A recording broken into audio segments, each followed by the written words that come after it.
படம் பார்க்கும்போது ஃபர்ஸ்ட் ஹாஃப்ல நான் கன்ஃபியூஸ் ஆகிட்டே இருக்கேன். ஏன்னா நான் மகாராஜா பார்க்குறேன், அதுக்கப்புறம் விடுதலை பாகம் 2 பார்க்குறேன், அதுக்கப்புறம் சேதன் இப்படி ஒரு படம் பார்க்குறேன். எனக்கு என்ன சேதன் இப்படி ஒரு படம் அப்படிங்கிற ஒரு குழப்பத்திலே உட்காந்துட்டு செகண்ட் ஹாஃபுக்கு அப்புறம் நான் அதெல்லாம் மறந்துட்டேன். நான் ரொம்ப லகிக்க ஆரம்பிச்சிட்டேன். நான் பியூரா படத்துக்குள்ள உட்காந்து என்டர்டெயின் ஆகி சிரிக்க ஆரம்பிச்சிட்டேன். நீங்கள் இந்த கதையை தேர்வு பண்ணும்போது உங்களுக்கு என்ன மாதிரியான யோசனை? எந்த கதைக்குமே எந்த யோசனை இல்லை. இப்போது உங்களுக்கு தான் இது ஆர்டர், எனக்கு ஆர்டர் இல்லைல்ல. எனக்கு எந்த படத்துக்கு பின்னாடி எந்த படம் வரும்னு எனக்கு எப்படி தெரியும்? எனக்கு அந்த மாதிரி கணக்கு இல்லை. அப்புறம் ஒரு கதையை கேட்டிருப்போம்.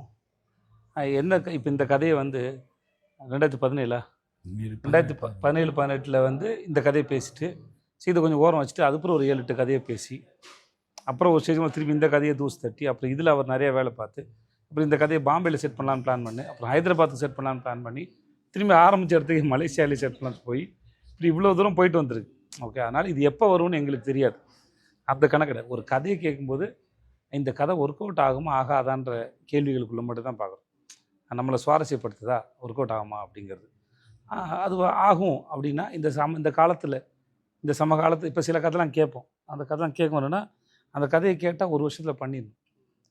காலந்தள்ளினா அந்த கதை பழசாயிடும். அந்த மாதிரி நிறைய கதைகள் வேணான்னு சொல்லிடுவோம், காலந்தள்ளி வரக்கூடாதுன்னு சொல்லிட்டு.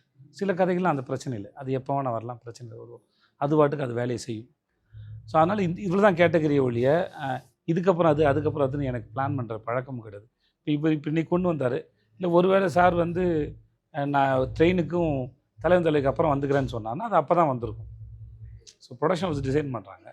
மற்றபடி கதை கேட்கும்போது இந்த கதை ஒர்க் அவுட் ஆகுமா இல்லையா அந்த எண்ணம் மட்டும்தான். மக்களுக்கு இது பிடிக்குமா இல்லையா, நமக்கு பேர் வாங்கி தருமா, அவ்வளோதான் கதை. விமர்சனம் பண்ணுறவங்க சில பேர் விஜய் சேதுபதி இந்த மாதிரியான கதைகளை தான் தேர்வு பண்ணணுங்கிற அளவுக்கு பேசுகிறாங்க, யோசிக்கிறாங்க இல்லைண்ணே. அதெல்லாம் பார்க்குறப்போ உங்களுக்கு என்ன தோணும்? இல்லை, நான் எல்லாத்தையும் எடுத்துக்கிறேன். திரும்பி எல்லாத்தையும் எடுத்துக்கிட்டாலும் இப்போது நீங்கள் ஒரு எப்படி சொல்கிறது, நீங்கள் ஒரு ஒய்டாக உங்கள் கதவை திறந்து வைக்கும்போது நீங்கள் வெரைட்டியாக ஃபேஸ் பண்ண முடியும். நீங்கள் அதை சுருக்கிட்டிங்கன்னா நீங்கள் எவ்வளோ தங்கத்தை மிஸ் பண்ணுறீங்கன்னு தெரியாது, மற்ற எவ்வளோ அற்புதமான விஷயம் மிஸ் பண்ணுறீங்க. ஏன்னா கதை சொல்ல வரும்போது நேரேட்டர்ஸ் வந்து என்னென்ன மாதிரி கதை சொல்லுவாங்க, அது எப்படி ஆச்சரியப்படுத்துவாங்க தெரியும். அவங்க புகழை விட்டு நமக்கு பிடிச்சிருந்தா பண்ணிக்க வேண்டியதான் ஒழிய எனக்கு இந்த மாதிரி கதையை கொண்டு வான்னு சொன்னால் அதில் நம்ம எதையா மிஸ் பண்ணுறதுக்கு நிறைய வாய்ப்பு. ஸோ எனக்கு எப்பயுமே அந்த கணக்கு இல்லை. எனக்கு இப்படி தானே தோணுச்சு. ஏஸோட ஃபஸ்ட் ஹாஃபில் உட்காரும்போது ஏன் விஜய் சேதுபதினு தோணுச்சு, முடியும் போது இதுதான் விஜய் சேதுபதினு தோணுச்சு. இவ்வளோ தான் ஏஸ் படம் பார்க்குறப்ப எனக்கு ஒரு நிறைவான். ஆனால் எனக்கு வந்து நான் படத்தில் ரொம்ப ரசிச்சது என்னன்னா, சேதனை ஆன் ஸ்க்ரீனில் இவ்வளவு யாரையும் கலாச்சார ரீசெண்ட் டயத்தில் பார்க்கவே இல்லை.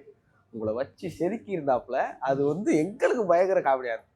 உங்களுக்கு அந்த அனுபவம் எப்படி இருந்துச்சு? உங்களுக்கு காமெடியாக இருக்குது தான் நாங்கள் அப்படி பண்ணோம். இப்போ நீ சொன்னல அதுதான் பதில். நீங்கள் ரசிக்கிறதுக்காக தான் நாங்கள் பண்ணோம். ஜாலியாக தான் இருந்தது. அவரோட கூட நிறைய கவுண்ட் நிறைய இல்லை, அதை அவர் சொல்லி